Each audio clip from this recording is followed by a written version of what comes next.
guys, welcome back to our channel Civil Mafia. Friends, आज हम tender document के बारे में बात करेंगे कि जब हम कंस्ट्रक्शन में किसी भी जो हमारा कॉन्ट्रैक्टर होता है उसे जब हम चुनते हैं तो हमें किन किन बातों का ध्यान रखना चाहिए और वो हम कैसे डिसाइड करते हैं कि हमें यही कॉन्ट्रैक्टर चाहिए। क्योंकि देखिए फ्रेंड्स, जो हमारा कंस्ट्रक्शन है ना, उसमें बहुत सारी डिफरेंट एक्टिविटीज है। चाहे वो एग्जीक्यूशन का हमारा सिविल कॉन्ट्रैक्टर हो गया, उसके बाद हमारा फिनिशिंग का हो गया, उसके बाद कॉन्क्रीटिंग के लिए अगर हमने किसी पर्टिकुलर स्पेसिफाइड कॉन्ट्रैक्टर को चुना है तो वो भी अलग हो गया। ऐसे ही सेम क्या हमारा पीबी है। तो मैं आपको किसी भी एक पर्टिकुलर थिंग का लेके या किसी भी एक पर्टिकुलर आइटम का लेके बताऊंगा कि अगर मान लीजिए मैंने अगर पीबी का कॉन्ट्रैक्टर है उसे डिसाइड किया है तो मुझे किन किन पैरामीटर्स पे या किन किन बातों का ध्यान रखना होगा जब मैं उसको यानी जो हमारा टेंडर है ना वो चीज उसे दे रहा हूं या उसे वो कॉन्ट्रैक्ट दे रहा हूं। नॉर्मली जो हमारा क्या है, सबसे पहले तो हमें ये चेक करना पड़ता है कि उसने इससे पहले कितने कॉन्ट्रैक्ट किए हैं और उसकी कंपनी का फाइनेंशियल टर्नओवर क्या है। तो फ्रेंड्स, ऐसे 8-10 पॉइंट्स हैं जिन्हें हम कंसिडर करते हैं और उसके बाद ये डिसाइड करते हैं कि हमें ये जो हमारा टेंडर है वो उस पर्टिकुलर कंपनी या पर्सन को देना चाहिए या नहीं देना चाहिए। तो हम धीरे धीरे इन चीजों को सीखेंगे। फ्रेंड्स, एक चीज और, आप लोग वीडियोस को स्किप करते हो। देखो, अगर आप आज भी इस वीडियो को स्किप करोगे तो आप बहुत ही इंपॉर्टेंट टॉपिक को स्किप कर दोगे और फिर बाद में आप लोग क्या बोलोगे, सर हमें ये चीज पता नहीं लगी और ये चीज हम मिस कर गए। तो इसलिए वीडियो को एंड तक जरूर देखना और अगर इसमें आपका कोई डाउट या क्वेरी हो तो वो जरूर बता देना और आपका कोई टॉपिक हो तो भी वो उसमें जरूर लिख देना।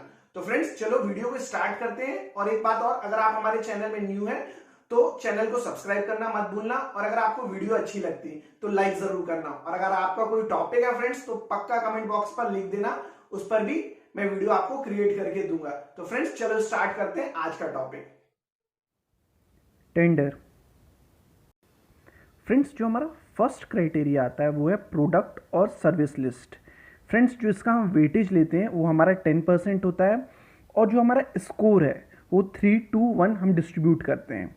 जैसे अगर उसको सेम उसी फील्ड पर 3 इयर्स का या 3 इयर्स का एक्सपीरियंस है, जैसे मैंने अभी एक नॉर्मल लिया है पीईबी, ठीक है, तो हम उसे 3 स्कोर देंगे। अगर उसे 2 ईयर का एक्सपीरियंस है तो हम उसे 2 ईयर एक्सपीरियंस देंगे और अगर उसे 1 ईयर का एक्सपीरियंस हो तो हम उसे 1 स्कोर देंगे।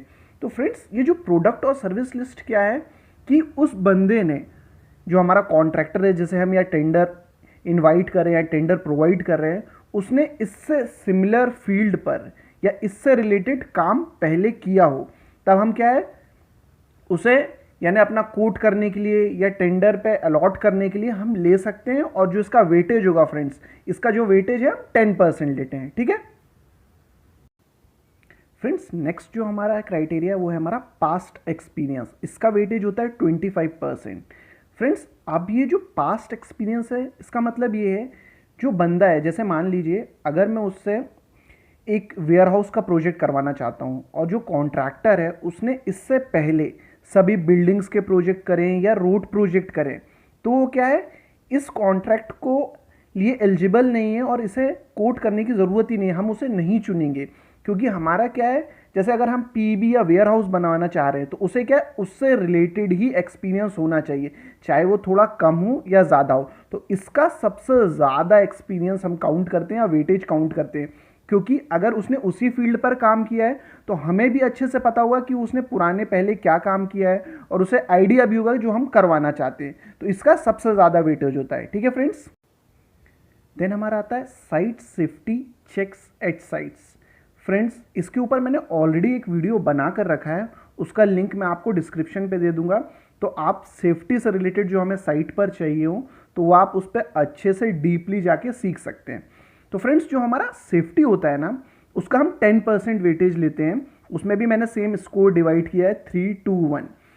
देखिए फ्रेंड्स, उसे हमने जो भी कॉन्ट्रैक्टर को चुना है उसका हमें बैकग्राउंड, जो सेफ्टी से उसने काम किया है, कितने प्रोजेक्ट कंप्लीट करे हुए हैं और उस पर क्या क्या इंसिडेंट हुए हैं, ये भी हमें चेक करना होता है। क्योंकि अगर मान लीजिए कोई बड़ा इंसिडेंट हैपन हुआ है तो उससे क्या है, अगर हम सेम कॉन्ट्रैक्टर को लें या उससे रिलेटेड ऐसे किसी कॉन्ट्रैक्टर को लें तो ये पॉसिबिलिटी और चांसेस हैं कि उसने जो गलती वहाँ करी है पॉसिबिलिटी वो यहाँ भी कर सकता है। तो हमें जब ये कॉन्ट्रैक्टर को चुनना है तो इसका पक्का ध्यान रखना है साइट सेफ्टी का, ठीक है फ्रेंड्स। फ्रेंड्स, जो हमारा नेक्स्ट पॉइंट आता है वो है फाइनेंशियल टर्नओवर। फ्रेंड्स इसका हम 20% वेटेज लेते हैं। सेम स्कोर भी जो हमारा 3-1 पे हमने डिवाइड किया हुआ है, और जो हमारा क्या कहते हैं टर्नओवर होना चाहिए कंपनी का 500 करोड़, 300 करोड़ और 300 करोड़ से लेस। फ्रेंड्स ये फाइनेंशियल टर्नओवर क्या है? फाइनेंशियल टर्नओवर वो है, जैसे मान लीजिए किसी एक कंपनी को हमने कॉन्ट्रैक्ट दिया हुआ है, तो हम उससे पहले क्या है चेक करेंगे कि इसने इससे पहले कौन कौन से प्रोजेक्ट करे हैं और उसका पर्टिकुलर टर्नओवर क्या है। जैसे मान लीजिए वो एलिजिबल है 300 करोड़ प्रोजेक्ट करने के लिए, तो हम उसे सडनली एकदम से 1000 करोड़ का प्रोजेक्ट नहीं दे सकते, क्योंकि हमें ये भी चेक करना है कि हम जो काम उसे दे रहे हैं उसके पास पर्टिकुलर काम करने की उतनी कैपेबिलिटी है, उस कंपनी का उतना सराउंडिंग बैकग्राउंड है जो उतना स्टार्टिंग से लेके एंड तक वो सारी चीज़ें मोबिलाइज कर सके, मैन पावर, ये सारी चीज़ें। तो ये सारी चीज़ में क्या है उसका फाइनेंशियल टर्नओवर या बैकग्राउंड, कि उसने कंपनी कहाँ से स्टार्ट करी, क्या है वो, कहाँ पे है, तो ये सारी चीज़ें कि पर ईयर उसका कितना ग्रोथ हो रहा है, उसका फाइनेंशियल ग्रोथ क्या है, उससे मनी से रिलेटेड कोई प्रॉब्लम्स तो नहीं है, कोई उसने लोन्स इतना ज़्यादा तो नहीं लिया। तो ये सारे टर्नओवर या जितने भी चेक्स हैं पहले हमें चेक कर लेना होता है, तब हम उसे ये चीज़ प्रोवाइड कर सकते हैं। नहीं तो बाद में क्या है, अगर उसके पास पैसे नहीं होंगे तो वो सडनली क्या है काम बंद कर देगा। ठीक है फ्रेंड्स जो हमारा नेक्स्ट है वो है हमारा स्टैट्यूटरी कंप्लाइंस।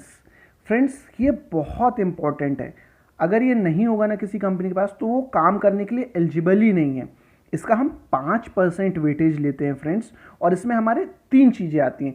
एक हमारा आता है ESIC, देन हमारा PF, then labour licence. Friends सबसे पहले उस कंपनी का क्या है लेबर लाइसेंस रजिस्ट्रेशन होना चाहिए, क्योंकि आप सभी को पता है फ्रेंड्स बिना लेबर के कोई भी काम नहीं होगा, या बिना एम्प्लॉय के। अब कोई कंपनी है उसका कोई एम्प्लॉय या लेबर है तो सभी लेबर लाइसेंस के थ्रू रजिस्टर्ड होना चाहिए, उसका PF कटना चाहिए और उसका ESIC भी होना चाहिए।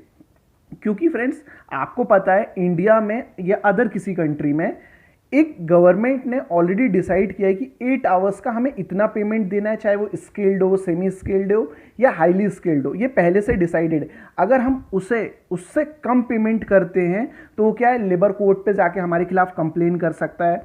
तो ये सब चीज़ें पहले से डिसाइड है और इसका एक अप्रूवल हमें गवर्नमेंट से लेना पड़ता है। और अगर हमने इस चीज़ से लेबर से कुछ यानी मान लीजिए लड़ाई हुई या कुछ हुई ना, तो लेबर क्या करेगा डायरेक्ट हमारे खिलाफ कोर्ट में कंप्लेन कर सकता है, ये सब चीज़ें कर सकता है। तो इसलिए वो पर्टिकुलर कंपनी का लेबर लाइसेंस पहले से होना चाहिए और हमें वो चीज़ चेक करनी चाहिए किसी को टेंडर पे इनवाइट करते समय या देते समय, वरना बाद में कंपनी को ही इश्यू होता है। फ्रेंड्स अब नेक्स्ट क्या होता है कस्टमर। फ्रेंड्स हमें ये भी चेक करना होता है जिस कंपनी को हमने कॉन्ट्रैक्ट दिया है या जिस भी वेंडर को हमने कॉन्ट्रैक्ट दिया है उसके पुराने कौन कौन से कस्टमर्स थे, और वो जो कस्टमर है वो उससे सेटिस्फाइड है या नहीं। ऐसा तो उसने नहीं किया कि यानी काम लिया 2-3 महीने किया या साल भर किया और उसके बाद छोड़कर इनकम्प्लीट प्रोजेक्ट को भाग गया, क्योंकि अगर वो ऐसा पहले भी कर चुका है ना तो वो सेम हमारे साथ भी कर सकता है, और जो उसका फीडबैक है या जो उसका होल वो पूरा यानी वेस्ट प्रकार से है। क्योंकि अगर हम गंदा कॉन्ट्रैक्टर या बुरा कोई कॉन्ट्रैक्टर लेंगे तो वो हमारे प्रोजेक्ट के लिए भी ठीक नहीं है ना। तो सेम हमें उसके जो पुराने प्रोजेक्ट हैं या उसके जो पुराने कस्टमर्स हैं जो उसने कंप्लीट किए, हैंडओवर किए, उनके थ्रू भी एक फीडबैक लेना चाहिए और ये भी ध्यान रखना चाहिए कि वो अच्छी कंपनियां हो, गुड रेपुटेटेड कंपनियां हो जिस पे इसने काम किया है। क्योंकि आपने भी देखा होगा जो हमारे कॉन्ट्रैक्टर्स का भी क्राइटेरिया होता है वो गवर्नमेंट ने ABC से ऑलरेडी एलोकेट किया है, और ऐसे ही हमारा MNCs भी है, नॉर्मल इंडियन कंपनी भी है। तो ये सब चीज़ें पहले से ही प्री डिसाइडेड है, तो हमें भी उस चीज़ का ध्यान रखना पड़ेगा डिसाइड करते समय अपने कस्टमर या कॉन्ट्रैक्टर को, दोनों को। ठीक है फ्रेंड्स। गाइज नेक्स्ट पॉइंट आता है हमारा पर्सनल मैन पावर अवेलेबल। इसका वेटेज हम 5% देते हैं। स्कोर सेम है, अगर उसे 3 स्कोर देना है उसके पास more than 30 technical qualified person होने चाहिए, 2 स्कोर 20 to 30 और 1 लेस देन 20 टेक्निकल क्वालिफाइड। अब फ्रेंड्स ये जो टेक्निकल क्वालिफाइड पर्सन क्या है, जैसे वहाँ पे इंजीनियर्स हो गए, मैनेजर्स हो गए, या प्रोजेक्ट मैनेजर कोई हमने डिफाइन किया हुआ है, या फिर जो हमारे आर्किटेक्चर हो गए, या हमारे लेबर्स हो गए, उसके बाद जो हमारा सुपरवाइज़र हो गया है। तो फ्रेंड्स मैक्सिमम आप देखना कंपनियां क्या करती हैं, कम लोगों को रखकर ज़्यादा काम करवाना चाहती हैं। तो हमें ये भी चेक करना है कि उसने उस प्रोजेक्ट के लायक उसके पास बंदे भी हैं जो टेक्निकली क्वालिफाइड है। क्योंकि क्या होता है, आपने देखा होगा कुछ प्रोजेक्ट्स में हमें साइट्स पे ऐसे इंजीनियर्स भी मिलते हैं या ऐसे सुपरवाइजर भी जिन्हें उस काम के बारे में मालूम ही नहीं होता है। तो हमें ये टेक्निकली उसका जो मैन पावर है या जो लेबर है या जितनी भी चीज़ें हैं वो चीज़ें हमें पहले से डिसाइड कर लेनी चाहिए या देख लेनी चाहिए कि उसके पास इतने क्वालिफाइड और कैपेबल पर्सन है कि जो हम काम उसे दे रहे हैं वो कर सकते हैं या नहीं कर सकते। क्योंकि अगर नहीं कर सकते होंगे तो हमें बाद में परेशानी होगी। ठीक है, तो हमें ये भी चेक करना होता है। क्वालिटी ऑफ वर्क, फ्रेंड्स इसका हम 10% वेटेज लेते हैं। और फ्रेंड्स क्वालिटी ऑफ वर्क से आप समझते क्या हो?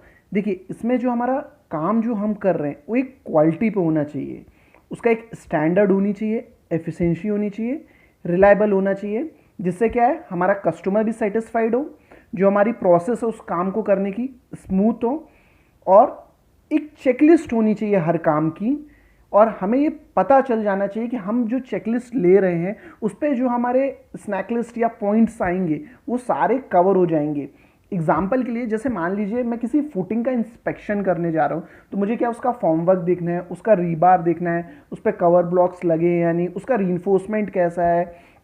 तो ये सारी चीज़ें मुझे चेक करनी पड़ती है। तो यही हमारा क्वालिटी ऑफ कंट्रोल है कि जो हम काम कर रहे हैं उसको क्या है एक बढ़िया क्वालिटी और स्टैंडर्ड को मेंटेन करते हुए, और जो उसका प्रोसेस होना चाहिए ना वो स्मूथ वे पे होना चाहिए।